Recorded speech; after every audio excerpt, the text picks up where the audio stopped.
গো, বর্তমানের সময় হয়ে গেল, তোমার ব্রাহ্মণ নাপিত কোথায়? এই তো আমরা এসে গেছি, আমি ব্রাহ্মণ। আমি নাপিত। কই গো, ব্রাহ্মণ ঠাকুর এসে গেছে, পা ধুয়ে দাও। অন্য পাশে বসো।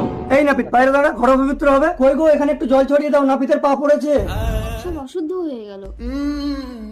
এই বেটা নাপিত, বাইরে দাঁড়া, আমি যা হুকুম করবো তাই শুনবি। থাক থাক মা, আগে তুলসী মঞ্চ প্রণাম করে এসো। বাবা, এই ডাবটা মাথায় পড়লে তো আমি মরে যেতাম। আমি এ কি দেখছি, এই কন্যা তো আজই মৃত্যু যোগ ছিল, এই নাপিতের জন্য বেঁচে গেল। ব্রাহ্মণ ঠাকুর, আপনি অন্তর্যামী। কি গো, মেয়েকে গঙ্গা জল ঢেলে শুদ্ধ করো, নাপিত তো ছুঁয়ে দিয়েছে। ওর গায়ে গঙ্গা জল ঢেলে দিচ্ছি।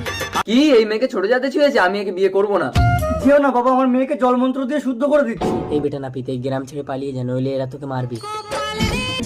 এই চলো সবাই। বাবা, এই ওর মাথায় গঙ্গা জল ঢালো। ওং শুদ্ধায় নমঃ। ব্রাহ্মণে তো মানুষ, নাপিতও তো মানুষ, কিন্তু এরা ছোট জাত বড় জাত বলে কেন? ব্রাহ্মণের সাথে থেকে থেকে আমি তো পুজো পাঠ সব শিখে নিয়েছি। অন্য পাড়ায় গিয়ে লক্ষণ পরামর্শ